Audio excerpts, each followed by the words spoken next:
Welcome back to our channel. In this video, we will show you how to hide message previews in notifications on WhatsApp web for your PC.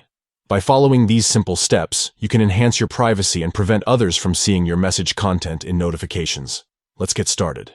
Step 1. Open WhatsApp web on your PC. Step 2. On the top right corner, click on the More option.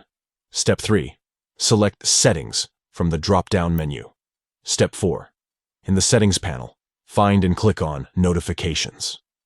Step 5. Next to Show Previews, disable the checkbox.